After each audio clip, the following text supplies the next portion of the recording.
नमस्कार, मैं श्री विरल मानिक प्योर एनर्जी सर्कल के वीआईपी मेंबर्स के लिए ये ऑडियो लेके आया हूँ, जहाँ मेरे अपने प्रवास में दिव्य शक्ति का उद्भव कैसे हुआ, यहाँ तक हमने जाना।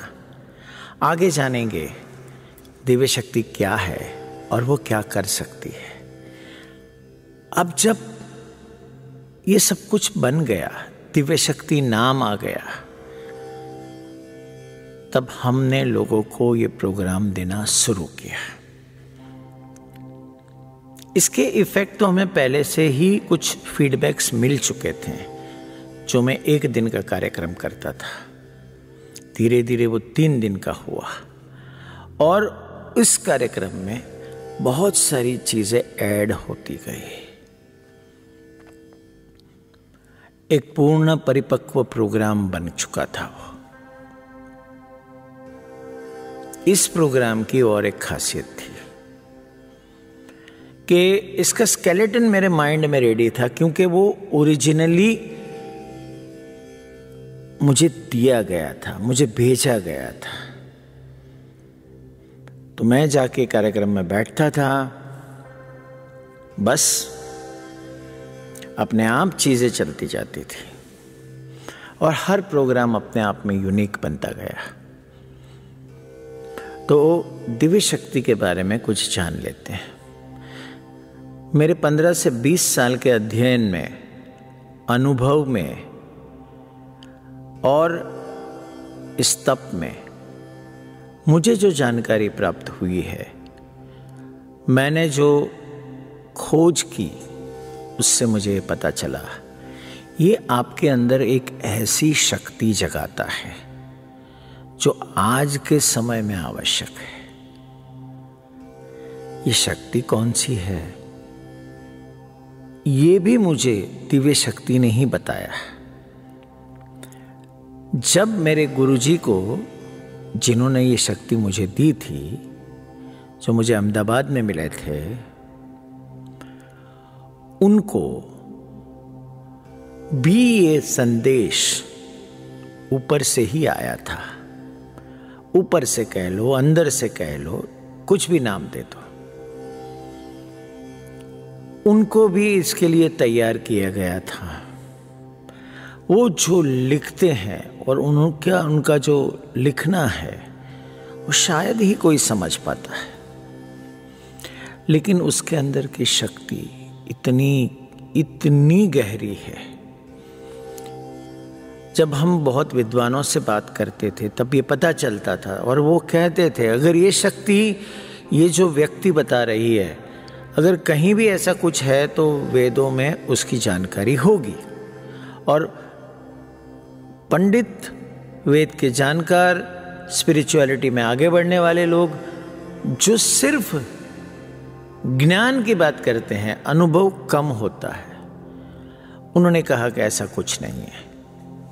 लेकिन मेरा विश्वास कभी डगमगाया नहीं था, क्योंकि मैं कुछ चीजें जो उसके साथ अनुभव कर रहा था, उसको मैं नकार नहीं सकता था। अब हमने इसकी खोज चालू की और खोज करते करते ये पता चला कि जिस समय ये ज्ञान मेरे गुरु को प्राप्त हुआ, उसी समय नासा को एक शक्ति के बारे में पता चला। कैसे? एक टेलीस्कोप उन्होंने भेजा था, हॉबर्ट टेलीस्कोप, अंतरिक्ष में, जिसके माध्यम से उन्हें एक अलौकिक शक्ति का पता चला। और वो शक्ति पूरे ब्रह्मांड में 96% थी और इनके बारे में खास जानकारी हमारे पास नहीं थी। अब कड़ी से कड़ी जुड़ती गई, और जब ये शक्ति आपके अंदर जागृत होती है, तब क्या क्या होता है उसका अनुभव पहले ही मैं जान चुका था। अब ये जानकारी के बाद तो उसकी गति बहुत बढ़ गई। फिर मैंने बहुत उसके साथ एक्सपेरिमेंट करना चालू कर दिया और हर एक्सपेरिमेंट कामयाब रहा। अब मुझे समझ आ गया। सालों मुझे इसके ऊपर अध्ययन करने को लगे। नासा के सब साइंटिस्ट की सारी बातें मैंने सुनी। इसको मैंने समझने के लिए 2 साल लगाए, उसकी गहराई को जानने के लिए, उसको परखने के लिए। शायद ये शक्ति ही मुझे तैयार कर रही थी। अब क्या हुआ, ये जानना बहुत जरूरी है। अब ये शक्ति जो मुझे ही जानकारी दे रही थी अपने ही बारे में, वो एकदम से खिलने लगी और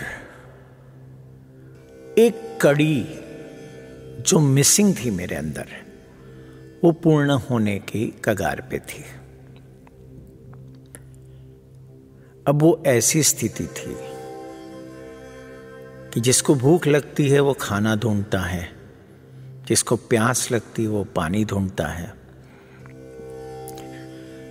मछली जल ढूंढती है और हम सांसें ढूंढते हैं। ऐसी कोई परिस्थिति के अंदर मैं आ चुका था और एक ऐसी आग लगी थी। बस इसी आग को बुझाने के लिए एक दोस्त आ गई सामने। ये दोस्त ने मुझे एक व्यक्ति से कनेक्ट करवाया, या हो गया।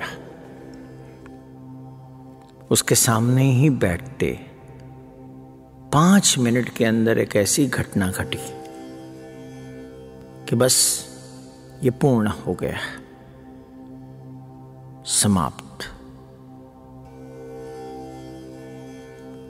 वो 34 साल का एक गुरु, जिन्होंने मुझे कहा कि नाउ इट इज कंप्लीट। अब क्या करना है? अब ये शक्ति के साथ रहते रहते रहते इसे परिपक्व बनाना था, और यही मुझे परिपक्व बना रही थी। अनेक घटनाओं ने मुझे आज आपके सामने आके खड़ा कर दिया है, दिव्य शक्ति के बारे में बताने के लिए। तो दिव्य शक्ति में हम क्या करते हैं, ये शक्ति कैसे काम करती है, और ये शक्ति से लोगों ने अपने जीवन को कैसे परिवर्तित किया, उसकी पूरी जानकारी आपको अगले एपिसोड में दूंगा। धन्यवाद।